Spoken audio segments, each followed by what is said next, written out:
Our presentation is about Ellis Island. We went there last weekend, took a tour, and we're going to describe some of the things we found out. First, Grace and I talked about the process, what it was like for immigrants to go through Ellis Island. And then Melissa are going to talk about her family experience doing research into her background. Okay? So let's go to Grace first. Hi, I'm going to talk about the first part of the process of going through Ellis Island, the different stages the immigrants had to go through. Okay, first, one important thing to remember is that Ellis Island was only used for the poorest immigrants, the third-class passengers. The first and second-class passengers were processed on the ship.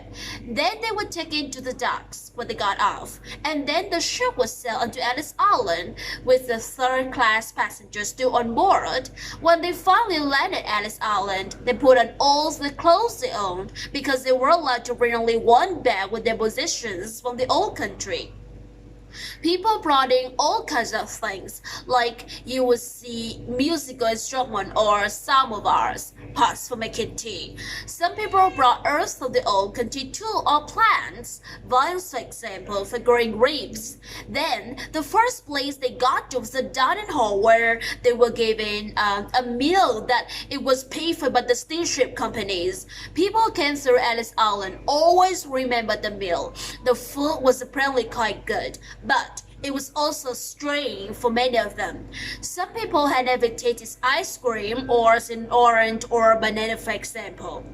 And then after that, the inspections began, and Ani is going to tell you about that part. Ani? Thank you, okay? After the meal, the passenger would leave the bags and go by staircase to the rail hall. And as they walked past, inspectors would watch them carefully to see if they were weak or sick. If someone was sick, they would send them to the hospital. There was a hospital as well until they got better. They also would detain children, young women, and old people dragged along. About 20% of people were held back, often for health reasons, but most were released after a day or two or when someone came to pick them up. In the Great Hall, they waited in line for hours, sometimes along 5 hours. They were crowded together and it was often very hot and very loud, you can imagine. As many as 2,000 people, all talking in so many languages. Then, when they finally got to the top of the line, inspectors asked them questions like, where do you come from? Where are you going? Is somebody waiting for you?